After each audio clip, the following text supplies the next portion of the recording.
In the first 5 books of the Old Testament that we sometimes call the Pentateuch, which Jews call the Torah or the law, there are 2 long covenants. These are agreements that the Lord makes with his people Israel. The first covenant is contained in the book of Exodus, and it goes through to the end of the book of Leviticus. The second covenant is contained in the book of Deuteronomy. This, in fact, means the second law. It's not really the second law, it's just a repetition of the law that God had originally given to Moses a generation later, some 38 years later, as the Israelites are about to go into the promised land.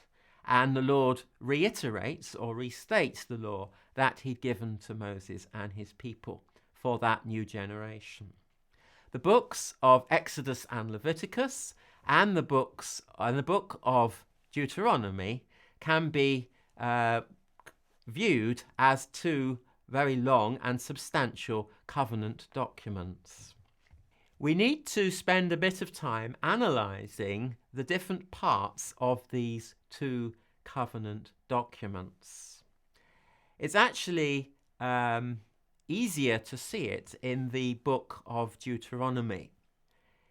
Here we have a short title, a historical prologue, stipulations, which are the terms of the covenant, the agreement that the Lord makes with his people Israel, and these form the bulk of the book. And then there's a record of a ceremony that the Lord makes with his people, followed by a series of blessings that the people will experience if they adhere to the terms of the covenant. And that in turn is followed by a longer series of curses that will befall the people if they disobey the terms of the covenant. We then have a short section dealing with the provision of public reading of the covenant text and a list of witnesses who validate the whole covenant procedure. That's the book of Deuteronomy, analysed in that way. If we look at the book of Exodus and its continuation, the book of Leviticus, we see a similar but not identical pattern.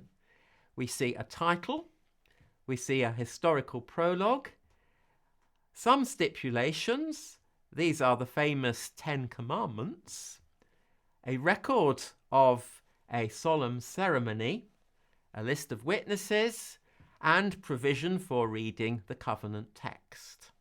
And then the bulk of the book is a very much longer series of stipulations, the terms that the Lord demands of his people Israel in their obedience to the covenant and what he is telling them to do.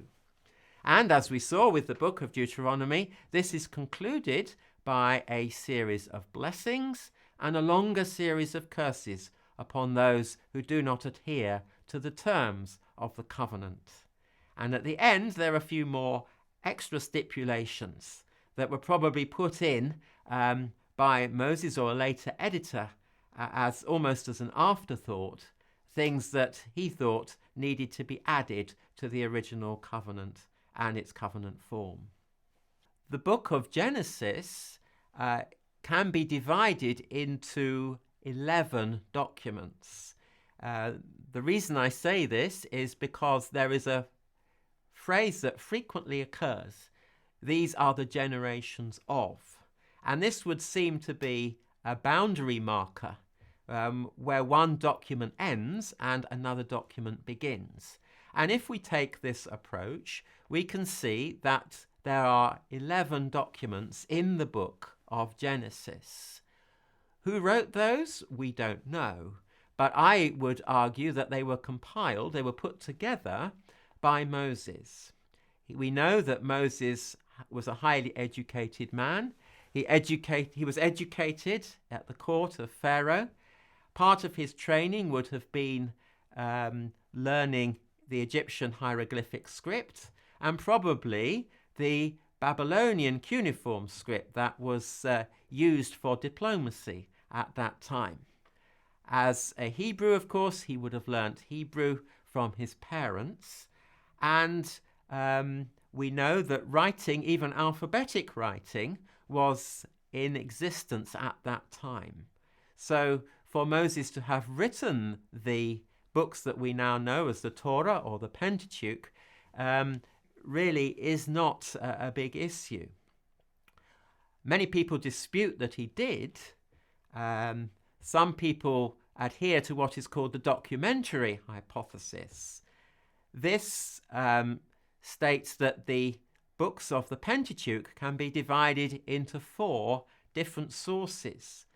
The so-called J source, or the Yahwist source, dated to about 850 BC. The E source, or the Elohim source, which is the Hebrew name for God, dating to about 750 BC. The Deuteronomist, who wrote about 621 or just before, prior to the reforms of the Judean king Josiah, and the priestly writer, who wrote in the 5th century BC. And according to this view, the books of Moses were not written by Moses at all, but were put together by an editor, probably in the 5th century BC, as a pastiche of these earlier sources. However, the research that I did with Professor Kitchen really does knock this particular view firmly and squarely on the head. Because when we look at the ancient treaty form, treaties and covenants actually are very similar in the way that they are presented. So whereas the Bible has covenants, an agreement between God and his people, ancient kings were making agreements with their counterparts in other states. And we have a number of examples of ancient treaties. From the capital of the Hittites, ancient Hattusas, in what is now central Turkey, we have no less than 34 treaties that were made between the Hittite kings and the kings around them, including the most famous example, the treaty made between the Hittite kings and the Egyptian kings. We have a treaty made between a king called Shatiwaza and the Hittite king Suppiluliuma I in the 14th century BC. And in this treaty we have the following sections. We have a title, we have a historical prologue, we have a series of stipulations, the terms that are imposed on the parties adhering to the treaty. We have a record of a solemn ceremony to ratify the treaty. We have a list of witnesses. We have a first list of curses and a first list of blessings. And to make life a bit more interesting, we have a second list of curses and a second list of blessings.